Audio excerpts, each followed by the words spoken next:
السلام علیکم میرے پیارے ہر دل عزیز اسٹوڈینٹس، کیسے ہیں آپ سب؟ میں آپ کو اپنے چینل میں خوش آمدید کہتی ہوں۔ پیارے اسٹوڈینٹس، آپ سے گزارش ہے کہ آپ کو اگر میرا چینل سمجھ میں آ رہا ہے، میری سمجھائی ہوئی بات آپ کو سمجھ میں آ رہی ہے تو آپ میرے چینل کو سبسکرائب کیجئے تاکہ آپ کو اپنی اردو سمجھنے میں آسانی ہو سکے اور آپ اچھے طریقے سے اپنا پیپر دے سکیں۔ تو آپ کو یاد ہوگا کہ میں نے حصہ الف آپ کو سمجھایا تھا۔ میں نے کہا تھا کہ یہ لیکچر ہمارا کنٹینیو ہے اور اس کا حصہ بے میں جلد اپلوڈ کر دوں گی۔ پیارے طالب علموں، یہ حصہ بے ہے حمد کا۔ حمد کا پورا تعارف، اس کی تعریف اور اس کا مرکزی خیال میں آپ کو سمجھا چکی ہوں۔ اب ہم یہاں پر حصہ بے میں آ گئے ہیں جس میں ہم حمد کی تشریحات پر بات کریں گے۔ پیارے بچوں، یہ بہت ہی اہم لیکچر ہے اور بہت ہی خصوصی لیکچر ہے۔ اس میں بہت آسان اور سادے الفاظ میں آپ کو میں حمد کی تشریحات سمجھاؤں گی۔ جب میں تشریحات سمجھا دوں گی تو آپ اس قابل ہو جائیں گے کہ آپ خود سے ان تشریحات کو لکھ سکیں گے۔ تو لیکچر کو غور سے سنیے گا اور دھیان دیجیے گا اپنے نوٹس میں، پھر آپ اپنی تشریحات کو لکھ لیجیے گا۔ حصہ بے میں ہم تشریحات کا ہی کام کریں گے اور تمام اشعار کی تشریحات آپ کو سمجھائی جائیں گی، حمد کے تمام اشعار کی۔ حمد کا پہلا شعر آپ کو اسکرین پر نظر آ رہا ہے۔ میں اس شعر کو بہت ہی آسان الفاظ میں اس کی تشریح آپ کو سمجھاؤں گی۔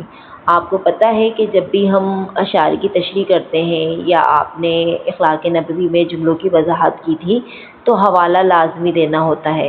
حوالہ دینے کے لیے آپ کو پتہ ہونا چاہیے کہ کوئی سا بھی شعر کس نظم سے یا کس غزل سے لیا گیا ہے اور اس کے شاعر کون ہے۔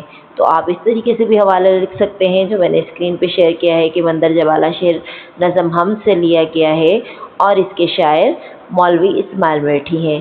دوسرا طریقہ یہ بھی ہو سکتا ہے کہ آپ لکھیں نظم کا نام حمد، شاعر کا نام مولوی اسماعیل میٹھی اور یہ ماخوذ از۔ آپ ماخوذ از کی ہیڈنگ یہ میں نے آپ کو اپنے فرسٹ لیکچر میں سمجھا دیا تھا کہ کس کتاب سے لیا گیا ہے، تو ماخوذ از کی ہیڈنگ ڈال کے کلیات اسماعیل میٹھی۔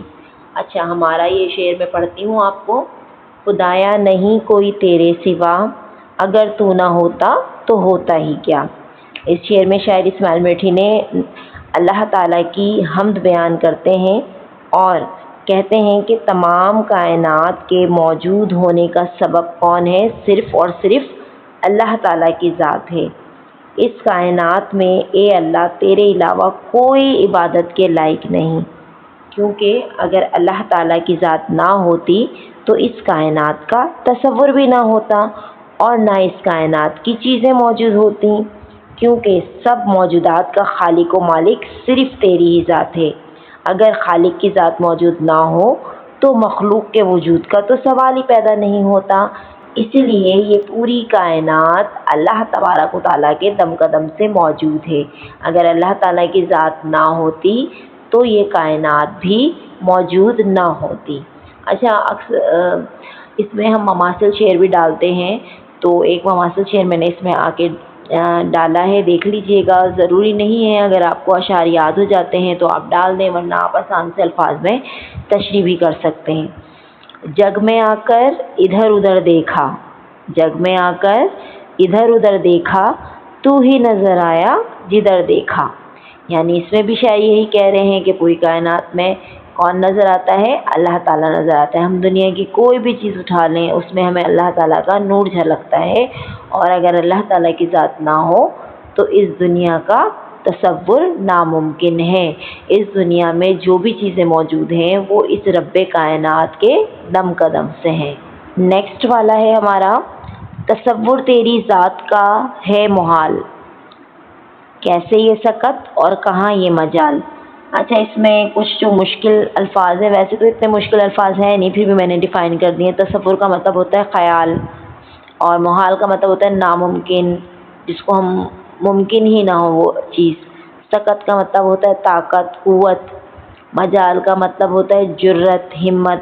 اب اس کی تشریح ہم یہ کیسے اس کو بیان کریں گے کہ اس میں شاعر یہ کہتے ہیں کہ اللہ تعالیٰ کا تصور اور اس کا احاطہ کرنے کی نفی کی ہے، یعنی کہ ہم اللہ تعالیٰ کے تصور کو لا ہی نہیں سکتے، کیونکہ اس کی ذات اتنی بلند و بابرکت ہے۔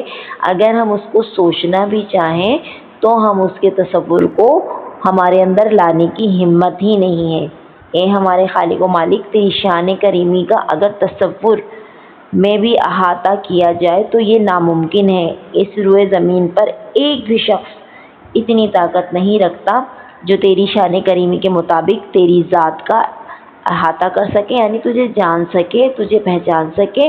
ہم مختلف چیزوں سے اللہ تعالیٰ کو جاننے کی کوشش کرتے ہیں، لیکن اللہ تعالیٰ کی ذات اتنی کبریائی والی ہے کہ کسی شخص کی اتنی مجال یا جرت نہیں کہ وہ اللہ تعالیٰ کے تصور کو لا سکے کہ وہ کس شان کا مالک ہے۔ یعنی کہ اس میں شرح بیان کر رہے ہیں کہ اللہ تعالیٰ کی شان کو کوئی بھی شخص اس انداز سے بیان کر ہی نہیں سکتا جتنی شان والا میرا رب ہے۔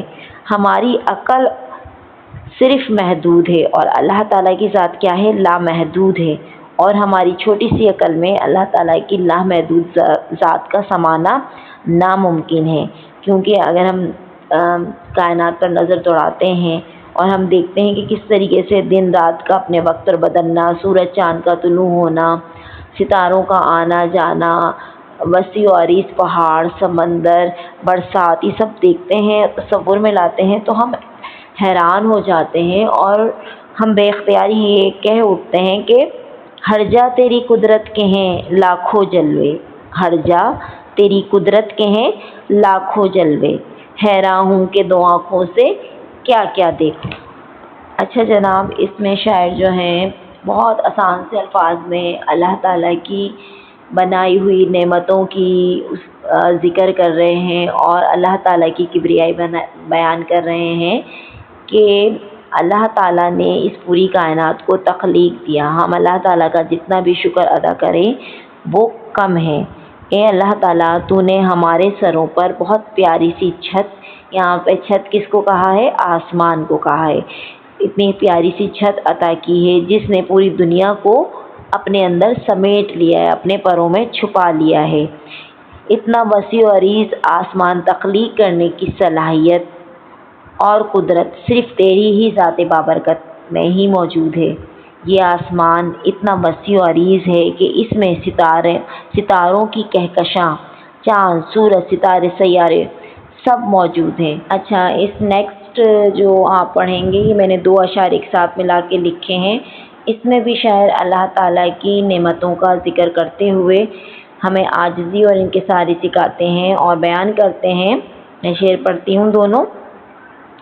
یہ تارے جو ہیں آتے جاتے ہوئے، چمکتے ہوئے، جگمگاتے ہوئے، اگر ہم اس کی وضاحت کریں تو اس میں شاعر یہ کہتے ہیں اللہ تعالیٰ کی تعریف بیان کرتے ہوئے کہ رات کو نظر آنے والے اور دن کو نظر نہ آنے والے ستارے، یہ چمکتے جگمگاتے ہوئے ستارے سب اللہ تعالیٰ کی تخلیق ہیں۔ یہ تارے قدرت کاملہ کا ایک بہترین نمونہ ہے جو کبھی ختم نہیں ہوں گے، ان کی چمک یوں ہی سدا رہے گی۔ یہ تارے کائنات کی کہکشاں کو روشن رکھتے ہیں، سب تارے اپنے مدار میں گھومتے ہیں، چمکتے ہیں اور کائنات کو اپنی روشنی فراہم کرتے ہیں۔ اسی طریقے سے ستاروں کے بارے میں نیکسٹ اسی میں موجود ہے، چراغ ایسے روشن جو بن تیل ہیں، یہ سب تیری ہی قدرت کے کھیل ہیں۔ اب اس میں اللہ تعالیٰ کی عظمت اور کبریائی کو بیان کرنے کے لیے ستاروں کا ذکر کرتے ہوئے کہتے ہیں کہ آسمان پر جو ستارے چمکتے ہیں وہ اللہ تعالیٰ کی قدرت کو بیان کرتے ہیں، جو کسی بھی بغیر تیل کے مستقل جیسے ہی رات ہوتی ہے چمکنا شروع کر دیتے ہیں۔ پیارے بچوں، اگر ہم دنیا میں کہیں روشنی کرتے ہیں تو اگر ہم کوئی دیا جلاتے ہیں تو ہمیں اس کے لیے تیل کی ضرورت ہوتی ہے، اور اگر اب تو آپ دیکھیں لائٹ کا زمانہ ہے، اگر الیکٹریسٹی والے لائٹ نہ دیں تو ہمارا پوری جو دنیا ہے وہ کیا ہو جائے گی؟ اندھیرے میں ڈوب جائے گی۔ ہم روشنی کس سے کرتے ہیں کہ جو ہماری مصنوعی لائٹیں آتی ہیں، ہمیں پتہ ہوتا ہے کبھی وہ لائٹ چلی جاتی ہے تو اندھیرا ہو جاتا ہے، وہ نہیں ہوتا، پھر ہم UPS استعمال کرتے ہیں اور مختلف چیزیں استعمال کرتے ہیں، لیکن اگر ہم اللہ تعالیٰ کی قدرت کو جاننا چاہتے ہیں تو ہم دیکھیں کہ ستارے ہم دیکھتے ہیں کہ بغیر کسی جو طاقت ہے، بغیر کسی سہولت کے یوں ہی چمکتے رہتے ہیں، اور اس میں کوئی کمی بیشی نہیں ہوتی، یہ اپنے مقررہ وقت پر آتے ہیں، چمکتے ہیں اور چلے جاتے ہیں۔ تو یہ اللہ تعالیٰ کی قدرت کو ظاہر کرتے ہیں، اور یہ اللہ تعالیٰ کی نعمتوں میں سے ایک بہت بڑی نعمت ہے۔ اچھا جناب، نیکسٹ میں ہے یہاں پر بھی جو ہے جو آسمان پر ستارے سیارے ہوتے ہیں ان کا ذکر شاعر کر رہے ہیں۔ یہ قائم ہے تیری ہی تقدیر سے، بندے ہیں باہم سخت زنجیر سے۔ اب اس میں شاعر نے کیا کہا ہے، مندرجہ بالا اشعار میں نظام شمسی کو شاعر نے مختلف انداز میں پیش کرتے ہوئے اللہ تعالیٰ کی حمد و ثنا کو بیان کر رہے ہیں کہ اے اللہ تعالیٰ، یہ سب جو اجرام فلکی کی چیزیں ہیں، چاند، سورج، ستارے، سیارے، نظام شمسی کی جو بھی چیزیں ہیں، تیرے بنائے ہوئے نظام قدرت کے مطابق چل رہی ہیں، اور یہ اس نظام کائنات میں اس قدر آپس میں جڑے ہوئے ہیں کہ ایک دوسرے سے جدا نہ ہو پاتے، اور آپس میں جڑے ہونے کی وجہ سے یہ نظام کائنات بہت عمدہ چل رہی ہے۔ ہر چیز اپنے مقررہ وقت پر آتی ہے، اپنا کام انجام دیتی ہے اور چلی جاتی ہے۔ یہاں پر شاعر نے اس کائنات کے نظام کو ایک زنجیر سے تشبیہ دی ہے۔ لیکن دنیا میں کوئی بھی کام ہوتا ہے، ہمیں نظر آتا ہے کہ کون آ رہا ہے، کون جا رہا ہے، کون کس کی جگہ کس طریقے سے کس ٹائمنگ پر ہو رہا ہے، لیکن یہاں پر سب اپنی اپنی ٹائمنگ پر نظم و ضبط کے ساتھ آتے ہیں۔ کبھی کسی چیز میں ایسا نہیں ہوتا کہ صبح ہو گئی ہے اور سورج نہیں نکلا اور اس کو دیر ہو گئی ہے، چاند ہی موجود ہے، اور رات ہو گئی ہے تو ستارے نہیں آئے ہیں، کہ کوئی بھی جو اجرام فلکی کی چیزیں ہیں جن کو اللہ تعالیٰ اپنی شان کے مطابق چلا رہا ہے، اس میں کبھی بھی کمی بیشی ہو۔ اچھا، میں نے آپ کو کہا تھا نا کہ انہوں نے اس کو چیز کو، یہ جو نظام جڑا ہوا ہے، ایک زنجیر سے تشبیہ دی ہے شاعر نے۔ تو جو آپ دیکھیں نیکسٹ والا شعر ہے، اس میں بھی شاعر یہی بات کہہ رہے ہیں بیٹا کہ وہ زنجیر کیا ہے، کشش باہمی، نہ اس میں خلل ہو نہ کمی بیشی۔ حالانکہ یہ میں اسی میں ہی وضاحت کر چکی ہوں اس کو، کہ جو شاعر بتا رہے ہیں کہ جس زنجیر سے یہ نظام شمسی کی چیزیں جڑی ہوئی ہیں، اجرام فلکی کی چیزیں جڑی ہوئی ہیں، سورج، چاند، ستارے، سیارے سب جڑے ہوئے ہیں، یہ کیا ہے، زنجیر کبھی ٹوٹتی نہیں ہے، اور نہ اس میں کوئی کمی بیشی ہوتی ہے، نہ کبھی اس میں کوئی خلل آتا ہے، یعنی کمی بیشی ہوتی ہے۔ یہ آپس میں مضبوطی سے جڑے ہوئے ہیں، نہ کبھی اس میں کبھی خرابی پیدا ہوتی ہے۔ اور یہ اچھا، یہ لاسٹ والا جو ہے اس میں آپ دیکھیے بہت آسان سا ہے، اس کو میں پڑھ کے سناتی ہوں۔ ہے ان سب کا آئین ایجاد ایک، ہنر ایک ہے اور استاد ایک۔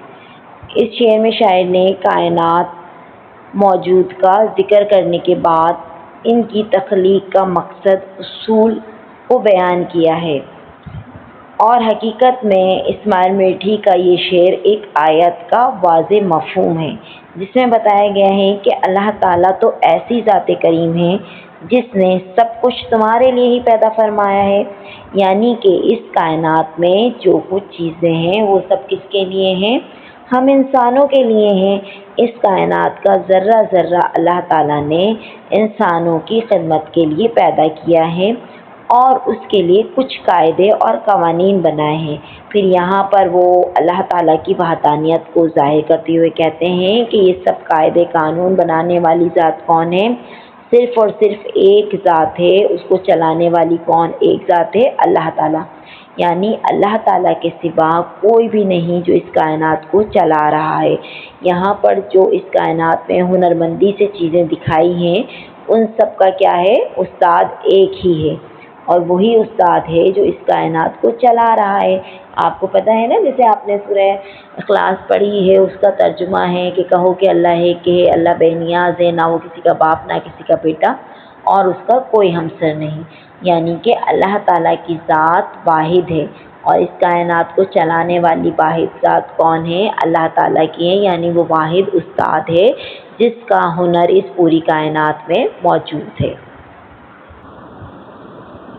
پیارے بچوں، مجھے امید ہے کہ آپ کو یہ تشریحات سمجھ میں آ گئی ہوں گی، اور اگر کبھی بھی کوئی بھی پرابلم ہو، کسی بھی تشریح میں کچھ مسئلہ ہو تو آپ مجھے میسج کر سکتے ہیں، میں آپ کو مزید اچھے انداز سے سمجھا دوں گی۔ میری وہی بات کہ کوشش کیجیے گا میرا لیکچر سمجھنے کے بعد ایک ایک شعر اتار کے اس کی تشریح کو اپنے الفاظ میں لکھنے کی کوشش کیجیے گا۔ ویڈیو اچھی لگی ہے تو میرے چینل کو سبسکرائب کیجیے۔ اپنا بہت سارا خیال رکھیے گا۔ اللہ حافظ۔